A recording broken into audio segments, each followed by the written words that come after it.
ఓం నమ శివాయ. భక్త మహాశైలారా, అందరికీ విజ్ఞప్తి తెలియజేయడం ఏమనగా, ఈ యొక్క నిజ జ్యేష్ఠ మాసంలో బహుళ పక్షంలో చతుర్దశి తిథి నాడు మనకి సోమవారం వస్తున్నది. ఆ యొక్క అమావాస్య ముందు వచ్చేటువంటి చతుర్దశి తిథిని మాస శివరాత్రి అని అంటాము. అలా 11 మాస శివరాత్రులు కలిస్తే మనకి మహాశివరాత్రి పండుగ ఏర్పడుతుంది. అంతటి మహాశివరాత్రి, అంతటి వైభవాన్ని ఈ యొక్క జ్యేష్ఠమాసంలో వచ్చేటువంటి మాస శివరాత్రి మనకి ప్రసాదిస్తున్నది. ఏమనగా, మనకి పరమేశ్వరుడికి సోమవారము ఎంత ఇష్టమో మనందరికీ తెలుసు.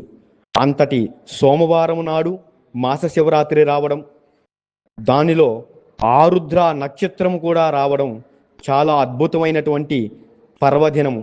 రాబోయే సోమవారము మనకి 13వ తారీఖు 7వ నెల 2026 ఈ జూలై నెలలో వచ్చేటువంటి మాస శివరాత్రి చాలా విశేషమైనటువంటి మాస శివరాత్రి.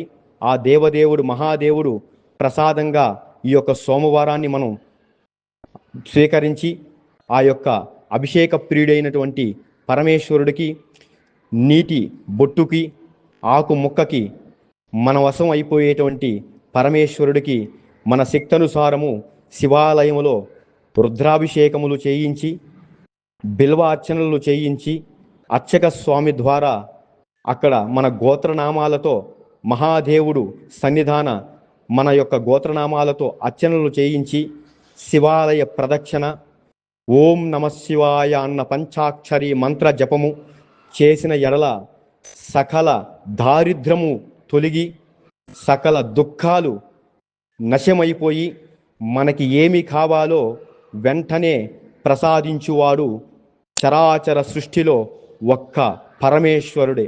అందుకే ఆయన్ని ముక్కోటి దేవతల సైతం మహాదేవా మహాదేవా మహాదేవా అని అంటారు. కాబట్టి మనం మనకి ఏమి కావాలో ఆయన్ని అడగక్కర్లేదు. మనకి ఏమి ఇవ్వాలో ఆ 3 కన్నులు ఆయనకి, పెద్ద ఆయనకి తెలుసు.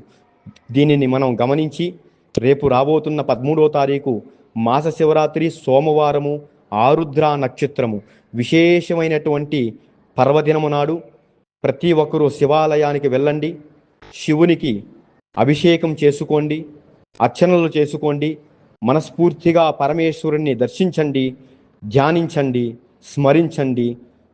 ఆ యొక్క పరమేశ్వరుడి యొక్క కృపకు పాత్రులు కండి.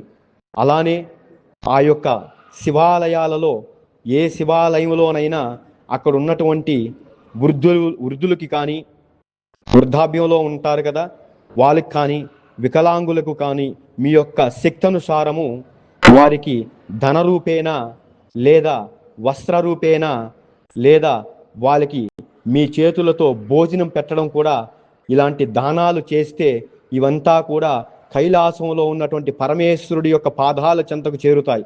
ఇవన్నీ కూడా 3 కన్నులు ఆయన ఖచ్చితంగా చూస్తాడు మనం చేసేటువంటి దాన ధర్మాలు.